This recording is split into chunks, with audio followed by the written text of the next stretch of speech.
Martes de la primera semana del tiempo ordinario, conociendo a Jesucristo por el Evangelio. Lectura del Santo Evangelio según San Marcos, capítulo 1, versículos del 21 al 28. Entraron en Cafarnaúm y en cuanto llegó el sábado, fue a la sinagoga y se puso a enseñar. Y se quedaron admirados de su enseñanza, porque les enseñaba como quien tiene potestad y no como los escribas. Se encontraba entonces en la sinagoga un hombre poseído por un espíritu impuro que comenzó a gritar: ¿Qué tenemos que ver contigo, Jesús Nazareno? ¿Has venido a perdernos? Sé quién eres, el Santo de Dios. Y Jesús le conminó: cállate y sal de él. Entonces el espíritu impuro, zarandeándolo y dando una gran voz, salió de él, y se quedaron todos estupefactos, de modo que se preguntaban entre ellos: ¿qué es esto? Una enseñanza nueva con potestad. Manda incluso a los espíritus impuros y le obedecen. Y su fama corrió pronto por todas partes, en toda la región de Galilea. Palabra del Señor. Gloria a ti, Señor Jesús. San Marcos nos sigue presentando a nuestro Señor Jesucristo para interpelar nuestra vida. Nos empieza diciendo en el Evangelio de hoy que entraron en Cafarnaúm y en cuanto llegó el sábado, fue a la sinagoga. En cuanto llegó el sábado, fue a la sinagoga. Esta actitud de nuestro Señor Jesucristo nos recuerda uno de los mandamientos de la Iglesia. Ustedes saben muy bien que los mandamientos de la Iglesia son 5. No hay que confundirlos con los mandamientos de la ley de Dios, que son 10. Y el primer mandamiento de la Iglesia es asistir a misa todos los domingos y fiestas de guardar o fiestas de precepto. Es una necesidad del hombre, es una necesidad del alma. Tenemos necesidad de Dios y la Iglesia nos facilita para que vivamos nuestra vida moral y también nuestra cercanía, nuestra vida de oración con respecto a Dios, lo vivamos de la mejor manera y nos lo facilita a través de estos mandamientos de su ley, los mandamientos de la ley de la Iglesia. Hemos dicho que son 5. Los mandamientos de la Iglesia, como nos lo recuerda el Catecismo de la Iglesia Católica, se sitúan en la línea de una vida moral referida a la vida litúrgica y que se alimenta de ella, de la liturgia.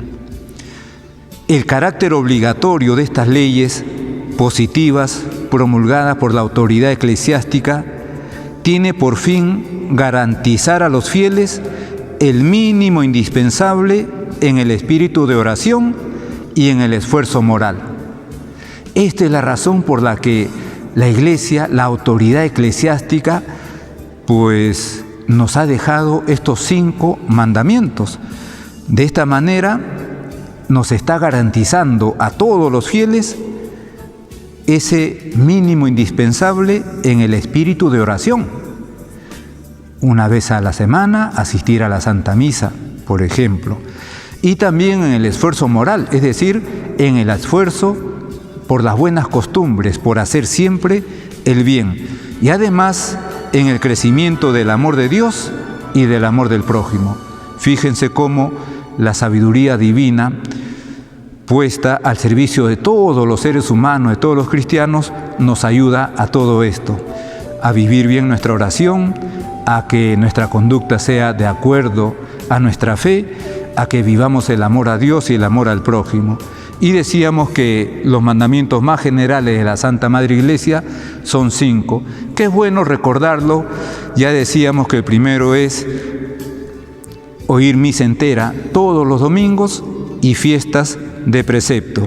El segundo mandamiento de la Iglesia es confesar los pecados mortales al menos una vez al año y en peligro de muerte y si se ha de comulgar.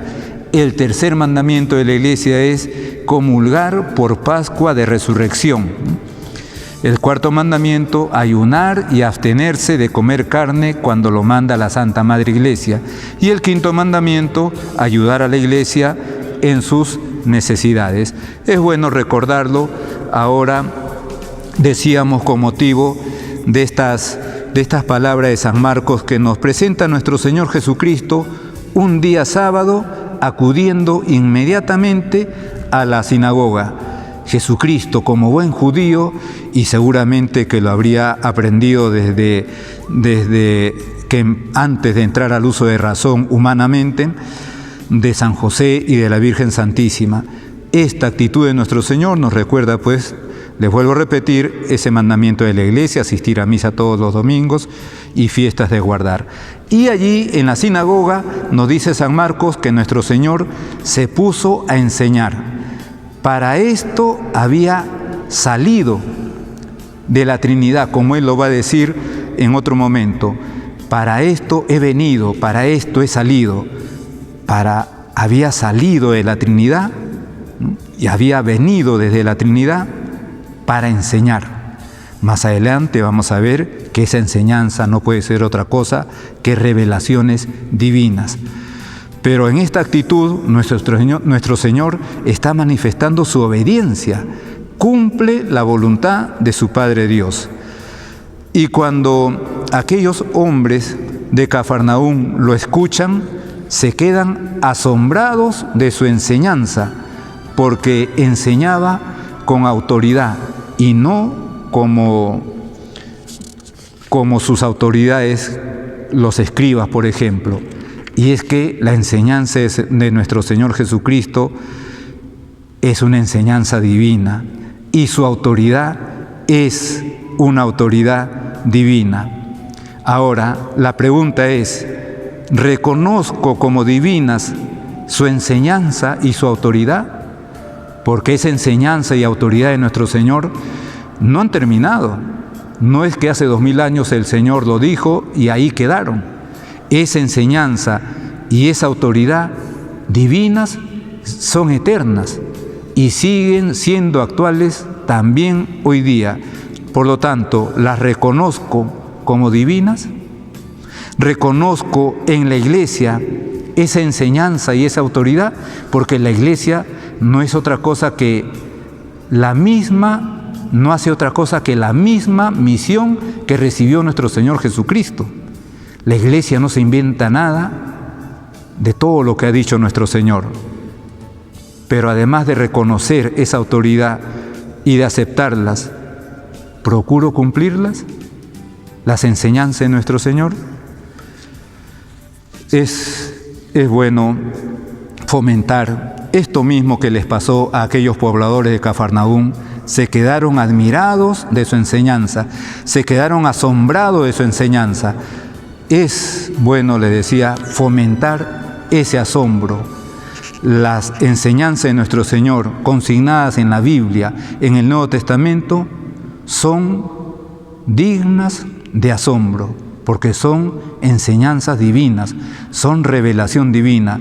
No me lo está contando una persona que pasó en el tiempo, no me lo está diciendo un historiador, un político, que muchas veces son enseñanzas humanas y que más bien traen desconcierto. Las enseñanzas de Jesucristo son divinas, son eternas, son revelaciones. Hay que fomentar este asombro por esas enseñanzas de nuestro Señor.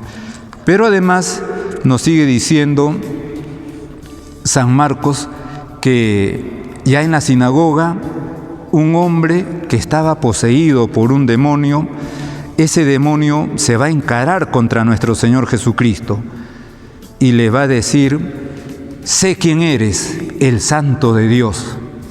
En primer lugar, reconocer que el demonio es un ser personal y también real, que además sabe quién es Jesús y que sigue actuando y manifestándose también ahora.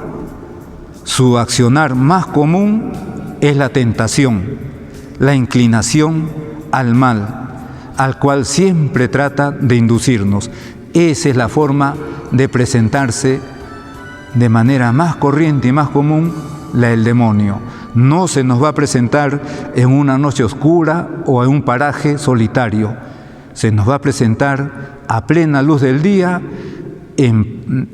ante muchas personas, pero siempre al interior de nuestro corazón, de nuestros deseos, de nuestra inteligencia, con la tentación.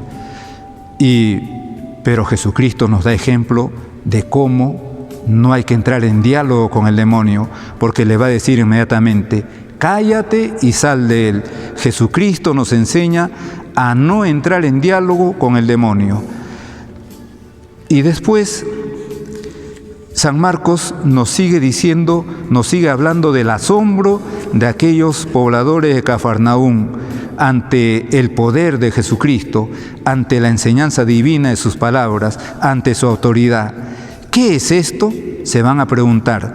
San Marcos, como le decía hace un momento, busca poner a sus lectores, por lo tanto también a nosotros, ante nuestro Señor Jesucristo, para confrontarnos con Él, para que nos interroguemos por nuestra propia vida ante esas palabras y ante las enseñanzas y acciones de nuestro Señor. Que este Evangelio nos ayude a fomentar nuestra fe en Jesucristo, verdadero Dios y verdadero hombre, y también a interrogarnos con asombro: ¿qué es esto? ¿Qué es esta autoridad? ¿Qué son estas enseñanzas? ¿Qué son estas acciones de nuestro Señor Jesucristo? Y a pedirle esa sabiduría al Espíritu Santo para sacar enseñanza de todo esto. En el nombre del Padre, y del Hijo, y del Espíritu Santo. Amén.